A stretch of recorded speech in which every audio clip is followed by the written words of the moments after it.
Specifically इस गाने की बात नहीं कर रही हूँ, बट जब भी आइटम नंबर्स आते हैं तो आपका इस बारे में क्या कहना है? मुझे ऐसा लगता है कि ऑब्जेक्टिफिकेशन सिर्फ औरतों की नहीं होती, लड़कों की भी होती है. John Abraham is absolutely objectified in Bollywood. कौन सी फिल्म थी उनका बड़ा फेमस, एक बट शॉट था ना? हाँ, तो इवन ही वॉज ऑब्जेक्टिफाइड. और हिंदुस्तान में नहीं, विदेश में भी Brad Pitt and George Clooney is objectified also. So this is a visual medium. All actors and actresses are objectified.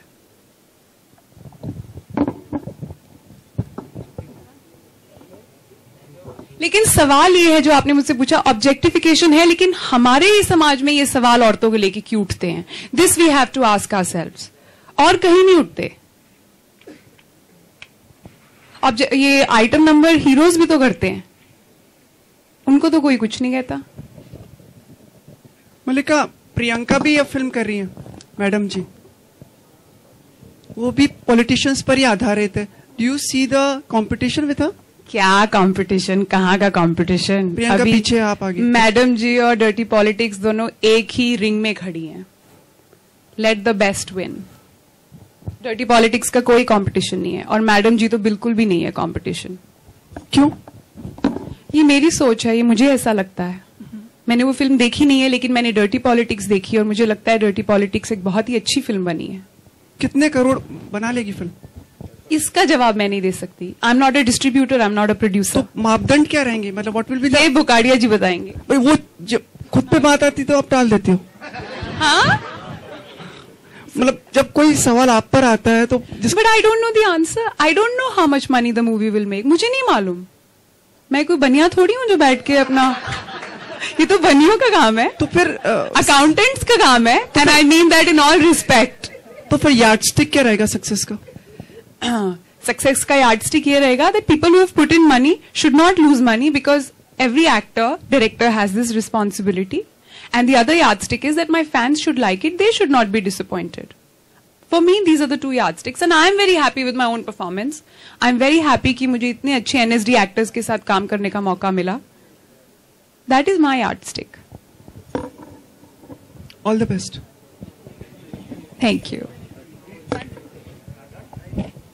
Mallika ji, since बहन मान रही हैं आप हम सबको, तो बहन के नाते एक सवाल पूछना चाहूंगी जी. When do you plan to settle in personal life?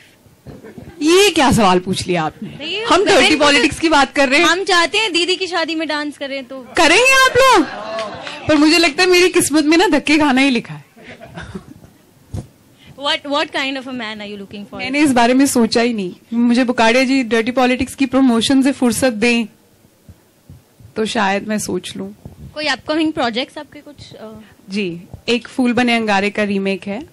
एक और फिल्म की बात चल रही है, उसकी अनाउंसमेंट बहुत ही जल्द होगी.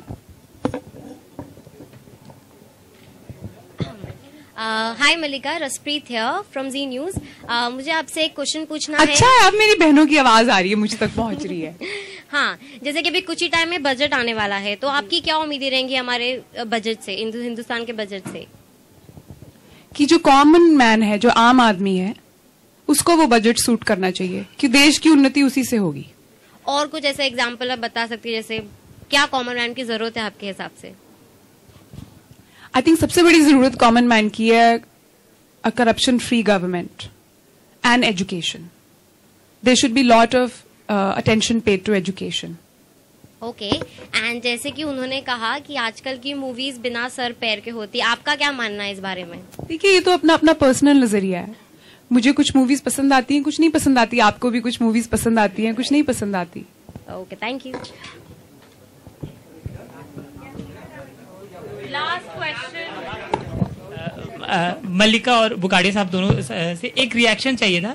देश में जो खिलाड़ियों की हालत है, हम उस पर एक शो बना रहे थे, तो आपका व्यू जानना चाहेंगे इन अ सीरियस वे कि देश में जो खिलाड़ियों की हालत है, नेम फेम मिलने के बाद फिर वो कहीं गुम हो जाते हैं, तो आपका क्या इसमें, आप क्या कहेंगे?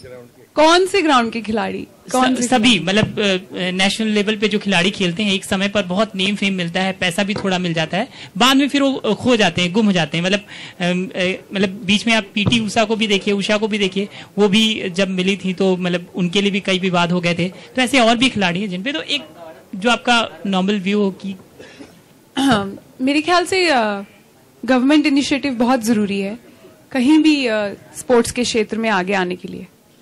The government has to really support the players and if the government supports the players, हमारे इंडिया में बहुत टैलेंट है.